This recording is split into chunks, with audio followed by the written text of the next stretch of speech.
Good afternoon, everyone. Today is June 21st, 2017. Signs you are dealing with a perpetrator of GS, direct encounter. There are many experiences and comparisons. Each person will have additional situations that are called coincidental. When you experience the same thing more than 2 times, question if it's really coincidental. The other is, if something is out of place in a situation, make sure you question it internally at first. In simplistic terms, when an individual becomes aware that they have been put in the program of community harassment, they will want to talk about it to their family and friends. For most part, this early stage of discussion could lead you down the path to where at some point, as the network turns your family and friends against you, some outright, some will be manipulative, to use against you as an outlet to enter a psychiatric assessment situation. Therefore, it is necessary to test the waters initially by introducing a subject that is within the scope that media discusses openly, such as surveillance states, harassment, and stalking on a normal level, but no mention of GS.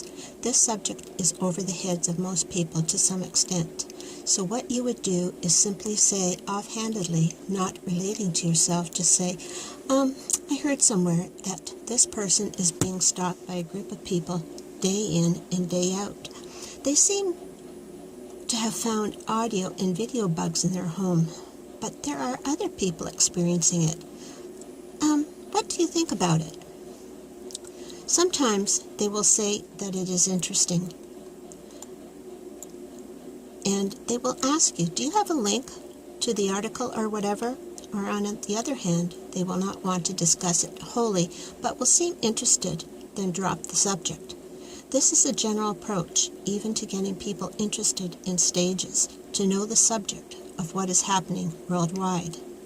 From my own perspective, it is called the 2-minute cell in the beginning stages.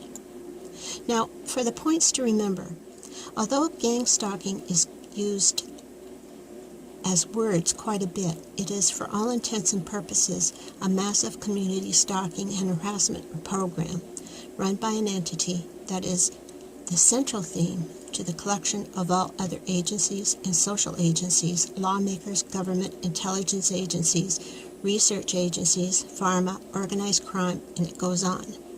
This is far beyond the normal thinking of man's view of his world and experience. However, since it has many branches, arms, and legs to work the system, there are things out in the world that will be viewed by the victim that indicates something is out of whack.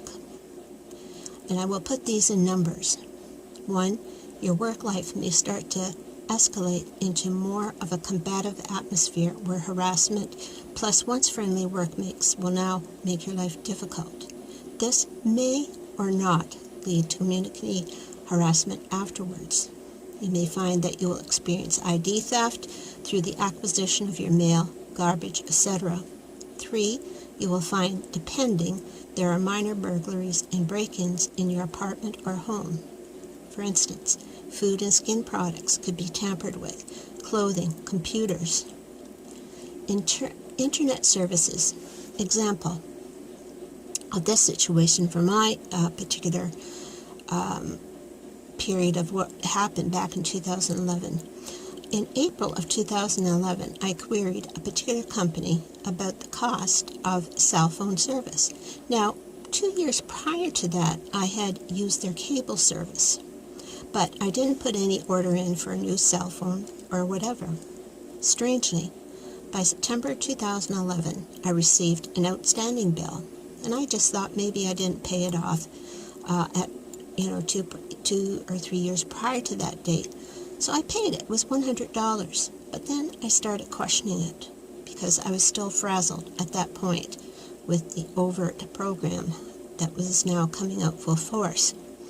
And I got a clerk who was a little bit too forthcoming, and I found out that there were 2 names on this new order that supposedly went through for cable that I said, I don't know them.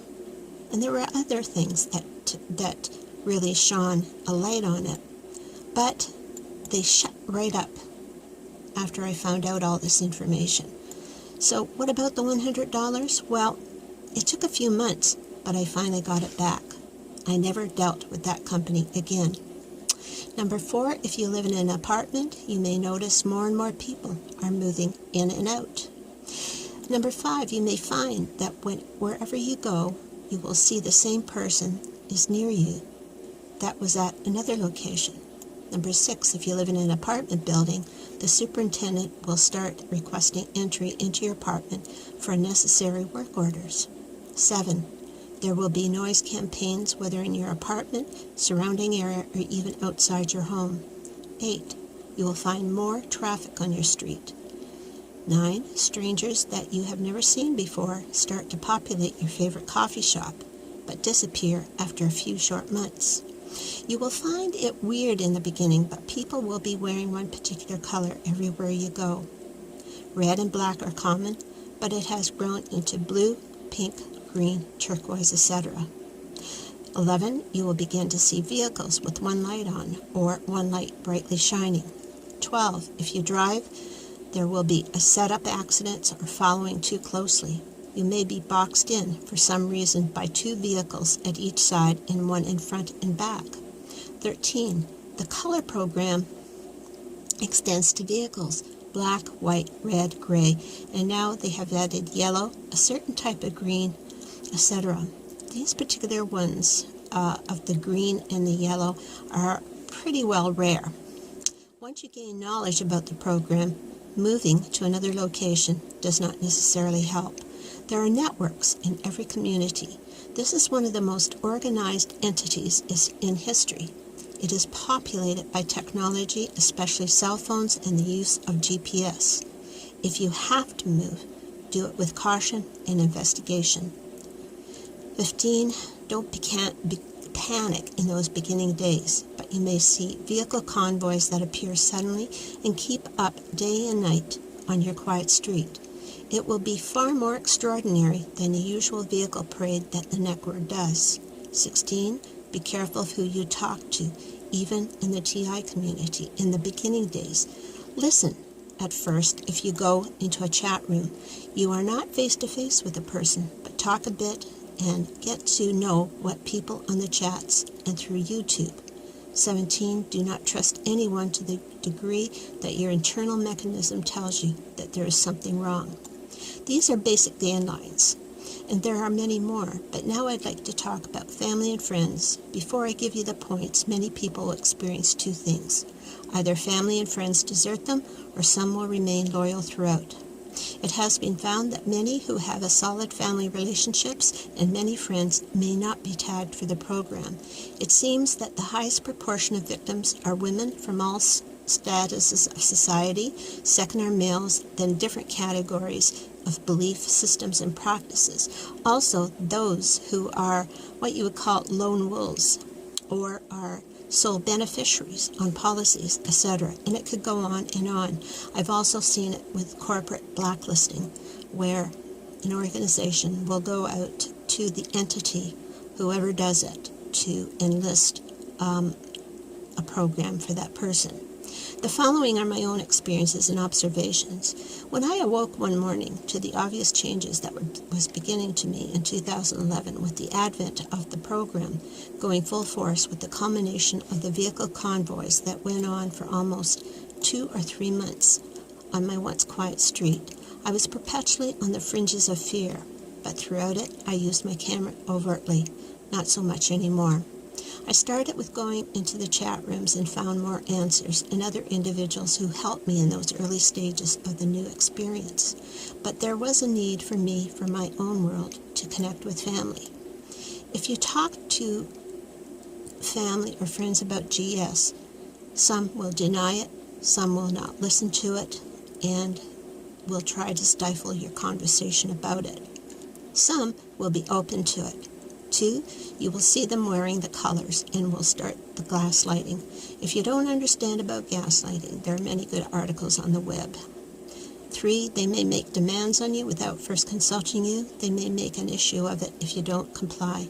4, if you live with them, they may threaten you with eviction so many times in order to control your environment. 5, verbal and emotional abuse. They will say offhand things about red cars or something to the effect to encourage you to speak about it. 7, they may make hand signals to other network members. In the latter stages, they will be obvious so that you will comment. Do not comment. 8, they will do purposeful setups where other perps are around them so that you mention it or react to it. 9, they may ask for money from you and give you a sob story. 10, they may mock your abilities to or discourage you from bettering yourself. Don't tell them anything of your aspirations or dreams. Nothing. Nothing. These are just a few things that are important to remember. 1, try to learn about yourself, your environment, and better yourself through educational pursuits, etc. 2, try to live a healthy lifestyle and don't fall for their bad plans for your life. 3, learn and reach for subjects that will help you to understand everything to survive. 4, talk to other TIs when you're confident enough to do so. 5, learn about personality profiles. It really helps you to understand who and what you are dealing with. Learn to coexist as well as not doing what they do. 7, don't sign anything with these people. 8, learn to negotiate if something is affecting you. 9, don't fall for their stories. When someone undermines your suffering, they will make their suffering more than yours. 10, don't fall for every story that you hear even out there, but use your intelligence and inner workings to judge its value. 11, don't adopt other people's symptoms, but look at your situation realistically. 12, remember that to the network, this is a game, plus a multitude of other things used against you and others on the same boat. Fighting them at a normal level will not solve it, but it is through methods beyond the scope of this article that has to be employed, meaning never give your enemy the secret to your plans. 13, log and video everything. Be aware of the laws governing videoing on private property and or public property. This even applies to circulars. Know the law. 14, also know the law about the crime itself, i.e., by subject, harassment, surveillance, defamation, etc. This is a very basic list, but something that is really important to remember in our day-to-day lives.